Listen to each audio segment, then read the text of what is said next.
Marami akong nababasang comments na nagsasabing noong tinarget ng Israel ang South Pars gas field ng Iran, bakit hindi gumanti ang Iran sa Israel mismo? Bakit sa Qatar pa inilabas ang kanilang galit? Yan ang hihimayin natin ngayon.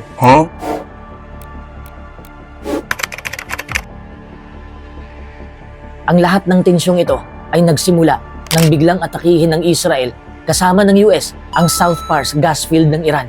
Ang South Pars gas field ay isa sa pinakamalaking gas fields sa buong mundo. Imagine mo, this is like the crown jewel of Iran's energy sector. Isa itong lugar na hindi lang mahalaga sa ekonomiya ng Iran, kundi pati na rin sa national pride. Hindi lang simpleng pipeline o refinery ito. Dito umaasa ang Iran sa billions of dollars in revenue mula sa gas exports.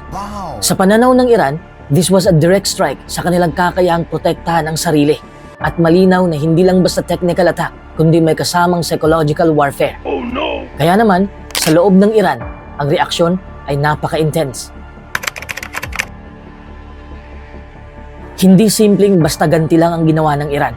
Alam ng Iran na kung maghihiganti lang sila sa loob ng Israel o sa base ng US sa rehiyon, gamit ang parehong paraan ng Israel, magiging limitado lang ang epekto. At madali pang ma-counter o ma-intercept ang kanilang tira. Malaking sayang lang. Kaya kailangan nila ng pag-atake na may strategic weight. Kumbaga, gusto ng Iran na ang ganti nila ay sobrang bigat, hindi lang sa military level, kundi pati sa global perception. Kaya dito pumasok ang konsepto ng retaliation with leverage. Hindi nila hinahanap ang pinakamalapit na target o kahit ang pinakamadaling tamaan. Pinili nila ang isang lugar na may international significance, kung saan bawat missile strike ay may ripple effect sa world energy markets.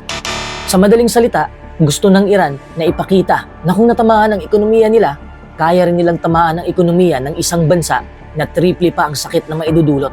Kaya pinili ng Iran ang Ras Laffan because this is one of the largest LNG hubs in the world. At anumang disruption dito ay hindi lang problema ng Qatar. Maapektuhan ang maraming bansa na umaasa sa Middle East energy. Sa ganitong paraan, ang retaliation ay nagiging tactical at psychological tool. Tactical dahil sa target nito. Psychological dahil sa mensaheng ipinapadala sa kalaban at sa global audience. Ang pinaka-importanting malaman natin ay hindi ito kabubuhan.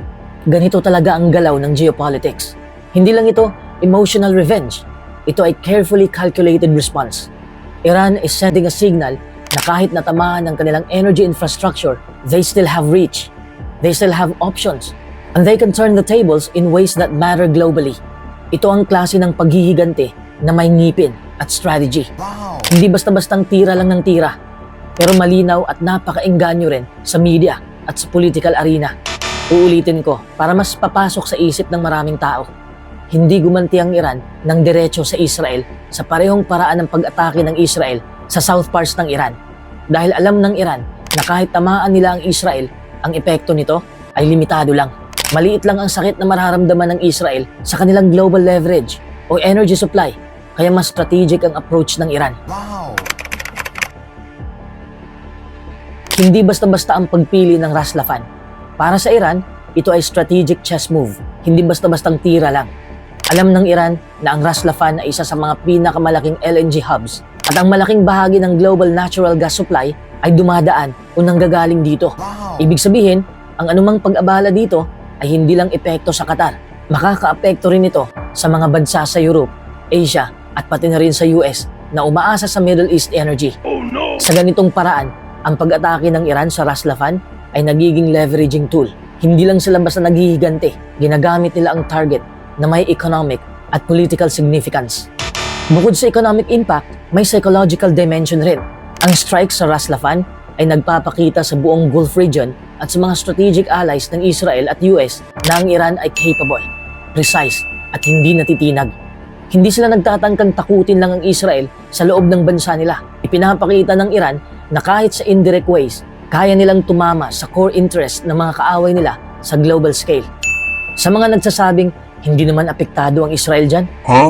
Yan lang ang akala mo. May malaking epekto sa Israel at US ang pag-atake ng Iran sa Ras Laffan. Bakit? Dahil ang energy infrastructure sa Gulf ay interconnected sa global supply. Kaya kahit malayo sila, ramdam ng Israel at US ang epekto. Kaya nga laging sinasabi ni Trump kay Netanyahu na wag mong targetin ng oil at gas dahil masusunog sila sa sarili nilang galaw. Parang boomerang effect. Kapag naapektuhan ng Ras Laffan at bumaba ang kapasidad ng Qatar na mag-export ng LNG, tumataas ang presyo ng natural gas sa international markets. Ang mga bansa tulad ng Israel at US allies sa Europe at Asia ay umaasa sa Middle East energy. Kaya ang pagtaas ng presyo ay nagdudulot ng economic pressure sa kanila.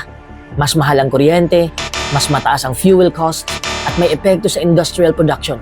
Sa simpleng salita, Iran is hitting where it hurts economically without firing a missile directly at US or Israel. Bibigyan kita ng analogy para mas makuha mo ang punto. Isipin mo ang global energy market bilang isang malaking water pipe system. Bawat bansa ay may hose na nakakabit sa central reservoir para dumaloy ang tubig. Ngayon, ang Iran ay hindi direktang pinutol ang mga hose ng Israel o US, pero pinutol nila ang malaking valve sa reservoir ng Qatar. Ano ang resulta? Mas konti ang dumadaloy na tubig sa mga hose, kaya nagkakaproblema ang mga nagde-depend sa supply. Sa madaling salita, hindi mo kailangan targetin ang bahay ng kalaban para maramdaman nila ang sakit. Sapat nang patigilin ang supply sa shared system at ramdam na nila ang epekto sa kanilang pang-araw-araw na buhay at ekonomiya. Oh no! Maraming bansa, lalo na sa Europe at ilang Gulf states, ang umaasa sa Qatari LNG bilang pangunahing energy supply. Nang bumaba ang supply mula sa Ras Laffan dahil sa strikes, tumaas ang presyo ng natural gas at lumalala ang pressure sa kanilang ekonomiya. Oh no! Dahil dito, ang mga kaalyado ng Israel ay nagiging mas maingat sa kanilang suporta sa militar at diplomatikong aspeto. Dahil ang kanilang sariling bansa ay apektado na ng energy shortage at mahal na presyo. Oh no! Sa ganitong paraan, nararamdaman ng Israel ang indirect pressure.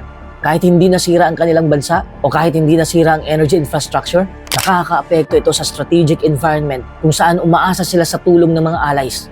Ito rin ang dahilan kung bakit ang Israel ay kailangang magplano ng mas maingat at mag-adjust sa kanilang strategy. Dahil alam nilang bawat aksyon nila laban sa Iran ay maaaring magkaroon ng epekto hindi lang sa kanila, kundi sa buong network ng suporta at resources na kanilang pinaghuhugutan. Oh no! Sa madaling salita, ang pressure ay hindi physical, kundi strategic at economic. Oh no! At ito ang paraan ng Iran para makagawa ng epekto sa Israel kahit hindi nila direktang tinamaan ang bansa. Pagkatapos ng strike sa Ras Laffan, ang Qatar ay naglabas ng statement expressing concern at humingi ng investigation at clarification sa nangyari. Ang pangunahing tono ay protect national infrastructure, ensure safety of workers and facilities, and maintain stability sa energy supply chain. Hindi naman ito agresibong military retaliation. Mas diplomatic at cautious ang approach ng Qatar. Wow! Ang Qatar ay may matinding dependence sa LNG exports at may relasyon rin sila sa Iran at may relasyon din sila sa US at Israel at sa mga allies. Kaya kahit hindi sila natuwa sa nangyari, kailangan nilang ibalanse ang diplomacy. Hindi kasi sila pwedeng basta nalang gumanti sa Iran. Baka mas lumala ang tensyon sa rehiyon.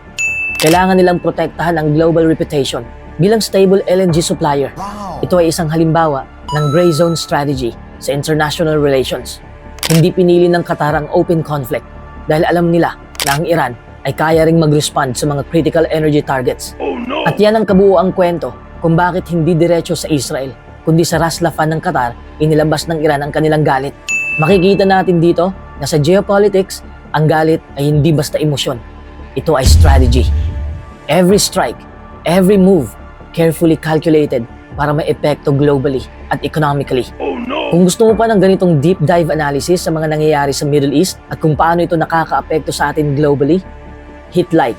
Share mo na rin ito sa mga kaibigan mo at mag-subscribe ka sa channel natin at mag-follow ka na rin sa Facebook page natin para updated ka sa susunod na breakdown. Wow! Huwag kalimutan rin mag-comment kung ano ang iyong opinion. Gusto ko ring malaman ang pananaw mo para may mapag-isipan din ako.